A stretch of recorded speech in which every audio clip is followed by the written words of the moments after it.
एक तस्वीर दिखा रहे हैं मुख्यमंत्री डॉक्टर मोहन यादव महाकुंभ पहुंचे हैं और यह संगम नगरी पहुंचे हैं।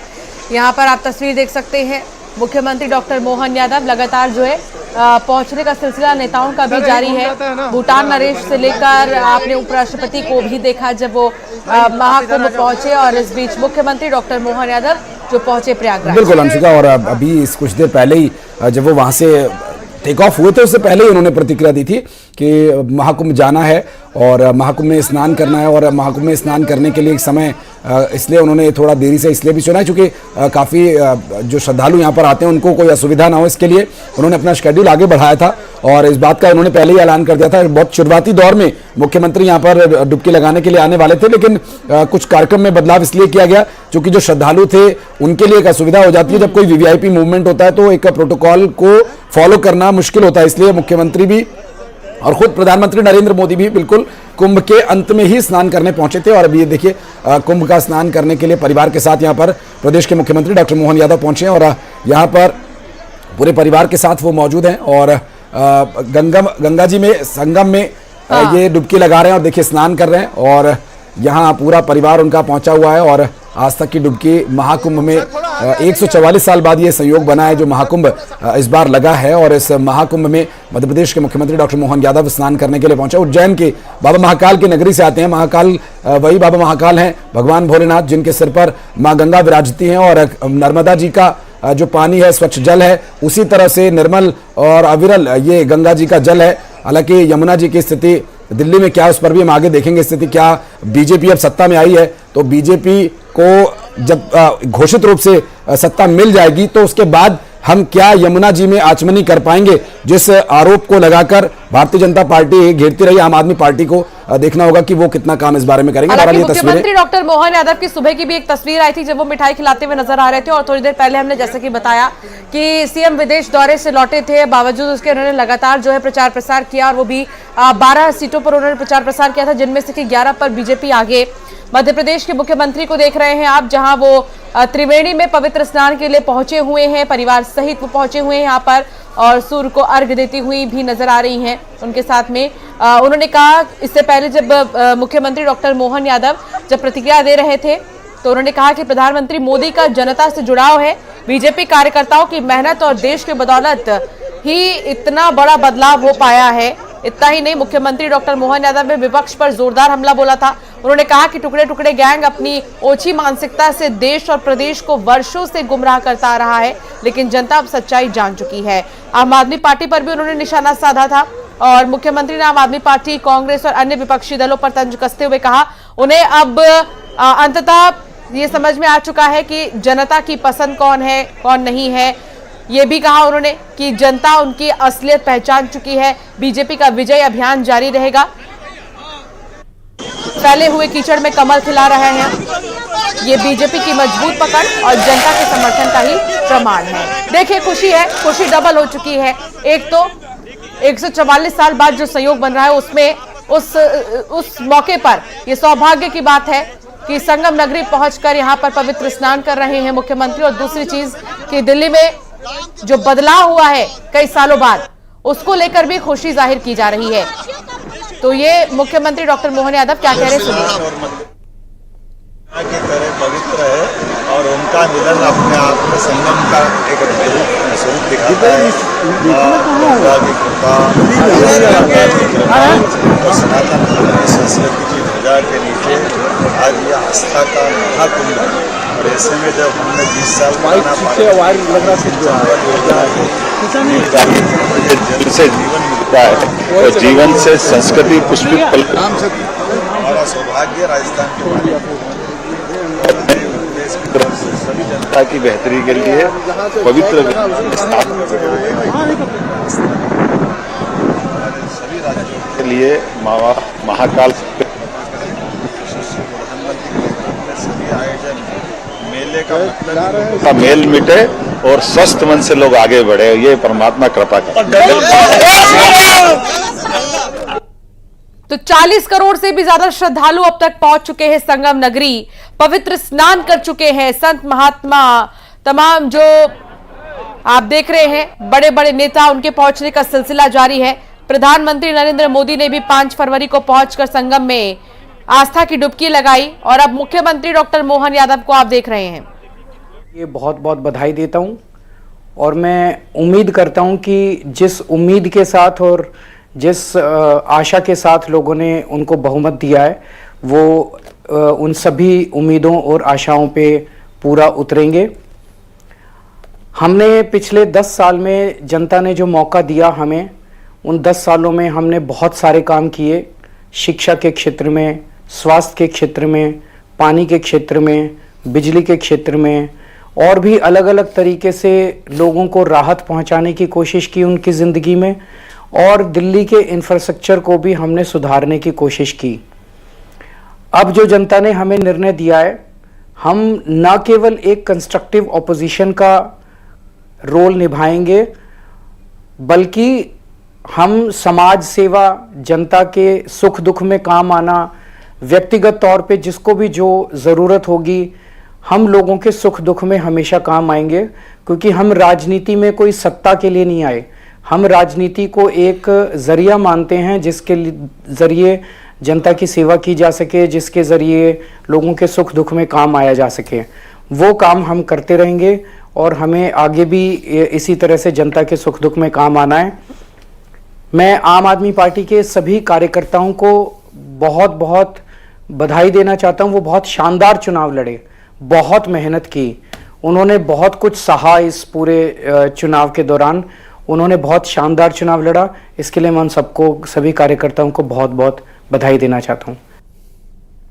तो अरविंद केजरीवाल को आप सुन रहे थे कि जनता ने जो विश्वास किया 10 साल हम पर, जनता ने जो फैसला किया है वो हमें स्वीकार है और आगे भी शुभकामनाएं देते हैं। साथ ही उन्होंने बीजेपी को भी शुभकामनाएं दी कि ये अच्छी बात है कि जनता ने आपको चुना है, और साथ ही उन्होंने कहा कि हमारी यही कोशिश रहेगी हम आगे सेवा में जनता के लगे रहे। तमाम बातें कहते नजर कुमार विश्वास का भी बयान आया है। कुमार विश्वास ने भी बयान दिया, प्रतिक्रिया दी है इस पर जो जिस तरीके से अरविंद केजरीवाल चुनाव हार गए। मनीष सिसोदिया से लेकर आतिशी पर बधाई देना चाहता हूँ। नमस्कार। तो ये रिएक्शन दिल्ली के पूर्व मुख्यमंत्री और आम आदमी पार्टी कन्वीनर अरविंद केजरीवाल का, जिनका सीधे तौर पर अब उन्होंने स्वीकार किया कि जो जनता का जनादेश है वो हम स्वीकार करते हैं। और साथ ही साथ उन्होंने एक बात बहुत स्पष्ट तरीके से कही कि वो ये उम्मीद करते हैं कि बीजेपी जब सत्ता में आएगी औपचारिक रूप से, तो भारतीय जनता पार्टी ने जिन वादों को करके ये चुनाव लड़ा उन वादों को पूरा किया जाए। बहरहाल ये आम आदमी पार्टी के कन्वीनर है अरविंद केजरीवाल का रिएक्शन आप देख रहे थे। एक इस पूरे मामले पर रिएक्शन हम जरूर लेंगे हमारे गेस्ट से, और इस बीच जो तस्वीरें हैं वो अलग अलग जगह से आ रही हैं। ये कई जन्मों के पुण्य का प्रभाव रहता है कि माँ गंगा सबके आशीर्वाद देती है। हम आज उसी स्नान के लिए आए और मध्य प्रदेश और देश में सभी लोगों पे माँ की कृपा बनी रहे। ये दिल्ली में विजय भी हुई है बड़ी, क्या कहेंगे? मेरी अपनी ओर से दिल्ली वासियों को, प्रदेश वासियों को, सबको बधाई। तो बधाई देते हुए मुख्यमंत्री डॉक्टर मोहन यादव को आप सुन रहे थे। तो मुख्यमंत्री डॉक्टर मोहन यादव ने बधाई दी है जो विजयी हुई है राजधानी में। आतिशी क्या कह रही है? आम आदमी के लिए जिनकी उम्मीद थी, तमाम चीजें थी, वो लोग हार जाते हैं। किस तरह से इस सबको देख रहे हैं? सबसे पहले तो मैं कालका जी विधानसभा की जनता का धन्यवाद करना चाहती हूँ जो उन्होंने मुझ पर भरोसा दिखाया। मैं अपनी पूरी टीम का धन्यवाद करना चाहती हूँ जिन्होंने बाहुबल, गुंडागर्दी, मार पिटाई का सामना भी करते हुए ज़मीनी स्तर पे मेहनत करी और जनता तक पहुँचे। बाकी दिल्ली की जनता का जनादेश है, हमें जनादेश स्वीकार है।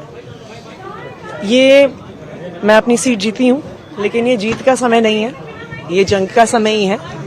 जंग जारी रहेगी भारतीय जनता पार्टी के खिलाफ, उनकी तानाशाही और उनकी गुंडागर्दी के खिलाफ।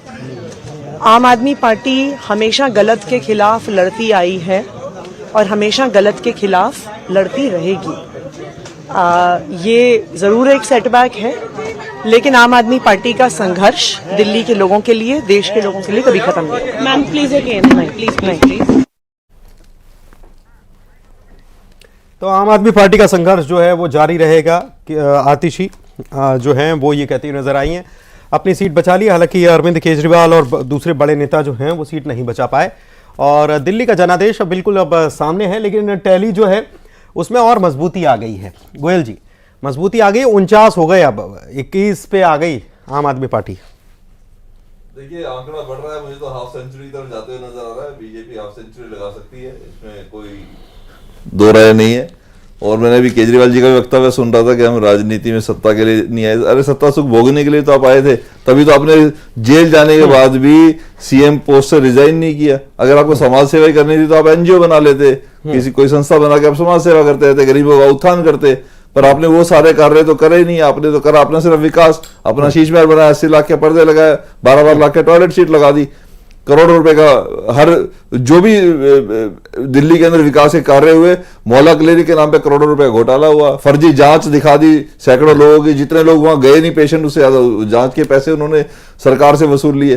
तो इस तरीके के जो छोटे छोटे बड़े बड़े घपले जो किए इन्होंने, हर चीज में पैसा खाना, 7,000 करोड़ यमुना की सफाई के अंदर लगा दिया। यमुना की हालत आज आप देख लीजिए, नाले से बहकर यमुना कर दी। जवाब नहीं देंगे प्रशांत जी को, यही है कि हम उनकी बोली बोल रहे हैं। प्रशांत जी के सामने पहले तो भाजपा के प्रवक्ता ही लिख लीजिए, इतना तो मैं भी समझता हूँ, बच्चा भी समझ रहा होगा कि राजनीतिक विश्लेषक नहीं है, क्योंकि इनके सवाल जो है भाजपा से कभी नहीं होते। इनको राजनीतिक हालत क्या कर दी आपने, पूरा भ्रष्टाचार में हर चीज का ठेका आपने केंद्र में आपने पोल्यूशन हटाने के लिए क्या नीति अपनाई। मैं आपको एक उदाहरण दे रहा हूँ, मैं आपको उदाहरण दे रहा हूँ आरटीआई योजना पर जब पराली की बात आई जलाने की, नरेंद्र मोदी ने एक कल्चर लेके शीशी लेके केजरीवाल जी पूछा एक कल्चर डेवलप कर दे, 10 रुपए का कल्चर हम किसानों को बांटेंगे। उस कल्चर के प्रसार में 4 करोड़ रुपए का एड का बजट खर्च कर दिया, 12 लाख रुपए का आपने कल्चर सिर्फ किसानों को दिया। नहीं एक एक करके चमका रहे हैं आप सिर्फ एक एक करके एक सिटी बनाया क्या आपने? गरीबों को लूटा आपने, किसानों को पीटा, किसानों की जान ले ली, युवाओं को जो नौकरी मांगी तो लाठियां दी आपने, महिलाओं का अत्याचार किया आपने, बलात्कारी राम रहीम से प्रचार कराया, तो बेशर्मी की सारी हदें तो आपने तोड़ी और भ्रष्टाचारियों को आपने पार्टी में शामिल करके उनको चीफ मिनिस्टर बनाया। आप कितनी बेशर्मी की बात करते हैं? और बेशर्मी तो तब हो गई जब उत्तर प्रदेश की डबल इंजन फ्लॉप सरकार ने वहां पे मरे हुए कुंभ में हमारे तमाम श्रद्धालुओं की जानकारी देने के बजाय वहां पुष्प वर्षा की। ये इस तरह की हरकतें कौन, अमानवीय हरकतें कौन करता है? तो आप लोग बड़े ही जाहिल किस्म के लोग हैं। मैं कहता हूं कि जो मैंडेट मिला है इसको जिम्मेदारी से निभाइए और इधर उधर मत जाइए। आप भ्रष्टाचार पर जवाब नहीं दे पाएंगे। आप भ्रष्टाचार में देखिए, मुझे लग रहा है जिस तरह से आपके प्रवक्ता बौखलाहट में है, तिल मिला रहे हैं, बिल मिला रहे हैं और जनादेश का अपमान करके एजेंसियों की बातें करने का काम कर रहे हैं, इससे स्पष्ट हो गया है कि इनके ऊपर हताशा और निराशा के दौर से वो गुजर रहे हैं, इसलिए वो इस तरह की भाषा का प्रयोग कर रहे हैं। राजनीति में इस तरह की भाषा नहीं इस्तेमाल की जाती है। और आतिशी जी को मैं सुन रहा था, उनको वो भी जंग की बात कर रही है कि जंग जारी रहेगी। कौन सी जंग है? जनता की सेवा करना क्या जंग है क्या? ये इस तरह की जो भाषा है, मुझे लगता है कि इससे बचना चाहिए। और अहंकार जिस तरह से इन पर हावी है और जिस तरह से इनके प्रवक्ता अहंकार के रूप में बातें कर रहे हैं, मुझे लगता है कि जनता का जो निर्णय है उस अहंकार के किले को, उस अहंकार के शीश महल को ध्वस्त करने का काम जनता ने किया है। अरे जनादेश को तो स्वीकार किया जाता है, आपको जनता ने विपक्ष में बिठाने का काम किया है। अब आप अपने आप को प्रूव करिएगा ना। आप भ्रष्टाचार में नंबर 1, आपने जो वादे किए उससे आप मुकरने का काम किया, यही कारण है जनता ने आपको विपक्ष में बिठा दिया। अब तो आपको समीक्षा के दौर से गुजरना चाहिए। आपको समीक्षा करनी चाहिए कि क्यों हम हारे, किस जगह पे हमने काम नहीं कर पाए। अगर उसको छोड़कर आप आलोचनाएं में करने शुरू कर दी, आप आरोप लगाना शुरू कर दी। अरे आप जनता के जनादेश को स्वीकार करिए, जनमत को स्वीकार करिए कि दिल्ली की जनता आगे दे। और हम तो टेस्ट नहीं है आज दुर्गेश जी एक मिनट सुनिए तो सही। प्रशांत जी, आपको मेरी आवाज मिल पा रही है? प्रशांत जी, आप मुझे सुन पा रहे हैं? पहले तो हाँ या ना में जवाब दीजिए। मैं सुन पा रहा हूं। आप सुन पा रहे हैं तो हम भी चाहते हैं कि आपको लोग सुने, परंतु आप अगर लगातार बोलते रहेंगे और दूसरे भी बोलेंगे तो फिर कोई किसी को नहीं सुन पाएगा। और आप बोलने के लिए बैठे हैं, परंतु सही समय पर बोले, कृपया करके। तो टोका टाकी करिए, लेकिन ऐसे नहीं कि किसी की बात जाए ना, ठीक है, तो आपकी भाजपा से पूछिए राम रहीम से प्रचार कराने की क्या जरूरत पूछ लेते हैं। आयुष्मान में घोटाला क्यों हुआ, मध्य प्रदेश में मरे हुए लोगों आप भी आ जाइए मेरी जगह सवाल करने के लिए। पूछते हैं, अरे आप भी तो जवाब देने के लिए बैठे हैं, मैं आपसे सवाल करूंगा तो अभी आप बताएंगे नहीं। दिल्ली में आप क्यों नहीं पूछते हैं? मैं आपसे पूछता हूं, आप मुझे जवाब दीजिए। सर हमने नहीं फोड़ा। नहीं, आप मुझे जवाब दीजिए। अरे सुन तो लीजिए, अब सुनिए प्रशांत, भाजपा से पूछिए। आप सुनिए, अरे भाजपा से तो पूछ ही लेंगे, उनसे तो पूछने के लिए 5 साल पड़े। आप जवाब दीजिए ना, आपने क्या किया? आपने क्या किया? क्यों हारे आप? हमने जवाब दे दिया। क्यों हारे? दिल्ली की जनता ने जो मैंडेट दिया है, क्यों मैंडेट दिया दिल्ली की जनता ने? ये किस तरीके का आपका सवाल है? ये पत्रकारिता कहते हैं आप? बिल्कुल। अरे क्यों मैंडेट दिया दिल्ली की जनता ने? सीधा सवाल पूछ रहा हूं। क्यों बुला राम रहीम को क्यों बुला के? अरे आप छोड़िए, आप कहीं की चीज कहीं ले जा रहे हैं। आप इधर आपकी प्रशांत जी चाहते हैं उन्हीं के मन का सवाल हो, उन्हीं के मन का जवाब हो। हालांकि आतिशी की तस्वीर हम दिखा रहे हैं, आतिशी जो कि अभिवादन स्वीकार कर रही है और कालका जी की विक्ट्री साइन भी दिखा रही है। देखिए दिलचस्प तस्वीरें हैं, प्रशांत जी के लिए शायद उल्लासित करने वाली तस्वीरें हैं कि यहां पर विक्ट्री साइन दिखाया जा रहा है, जश्न मनाया जा रहा है, जीत का जश्न आतिशी मनाती हुई नजर आ रही है आम आदमी पार्टी की उम्मीदवार और साथ ही साथ मुख्यमंत्री थी